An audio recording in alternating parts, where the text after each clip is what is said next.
கிராமப்புற மக்களுக்கு உயிர் ஆதாரமாக விளங்கக்கூடிய 100 நாள் வேலை திட்டத்தை முற்றாக ஒழித்து கட்டுவதற்கு இப்போ ஒன்றிய பாஜக அரசு திட்டமிட்டிருக்கிறது.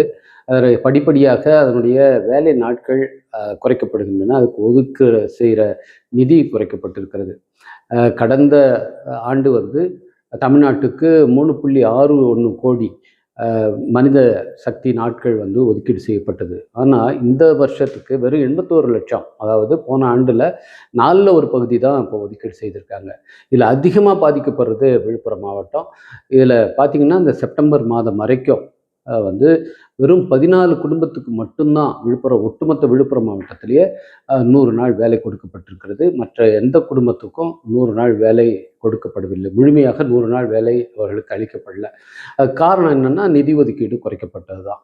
எனவே இந்த நிதி ஒதுக்கீட்டை குறைக்கக்கூடாது, 100 நாள் வேலை திட்டத்தை நிறுத்தக்கூடாது அப்படிங்கிற கோரிக்கையை முன்வைத்து விடுதலை சிறுத்தைகள் கட்சி சார்பாக 23ஆம் தேதி மரக்காணத்தில் ஒரு ஆர்ப்பாட்டத்தை நடத்துகிறோம். அது கூடவே இங்கே விழுப்புரம் மாவட்டத்தில் இருக்கிற கிராமப்புற மக்களுக்கு பாதுகாக்கப்பட்ட குடிநீரை வழங்குவதற்கான திருவண்ணாமலை கூட்டு குடிநீர் திட்டம், அது 3310 கோடி மதிப்பீட்டில் தமிழ்நாடு அரசு தயாரித்து அந்த திட்டத்தை ஒன்றிய அரசுக்கு அனுப்பினது. ஆனால் ஜல்ஜீவன் மிஷன் திட்டத்தின் கீழே நாங்கள் இனிமேல் நிதி ஒதுக்கீடு செய்ய முடியாது, இந்த திட்டத்துக்கு நிதி ஒதுக்க முடியாது என்று இப்பொழுது ஒன்றிய பாஜக அரசு கைவிரித்து விட்டது. இதனால் பார்த்திங்கன்னா கள்ளக்குறிச்சி, விழுப்புரம் மாவட்டங்களில் இருக்கிற பல்லாயிரக்கணக்கான குடும்பங்கள் இன்னைக்கு பாதுகாக்கப்பட்ட குடிநீரை பெற முடியாத ஒரு நிலை ஏற்பட்டிருக்கிறது.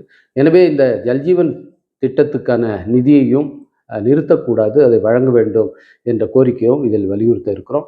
முக்கியமான இந்த 2 கோரிக்கைகளை அனைத்து மக்களுக்கும் பயனளிக்கக்கூடிய இந்த 2 திட்டங்களை நிறுத்தக்கூடாது, இதற்கான நிதி ஒதுக்கீட்டை குறைக்கக்கூடாது என்கிற கோரிக்கைகளை முன்வைத்து நடக்கிற இந்த ஆர்ப்பாட்டத்துக்கு அனைத்து தரப்பு மக்களும் ஆதரவளிக்க வேண்டும், எல்லோரும் இதில் பங்கேற்க வேண்டும் என்று பணிவோடு கேட்டுக்கொள்கிறோம்.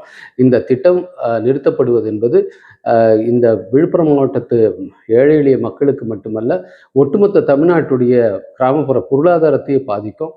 எனவே இந்த திட்டத்துக்கான நிதியை ஒன்றிய பாஜக அரசு ஒதுக்கும் வரை இந்த அழுத்தத்தை நாம் கொடுக்கணும்.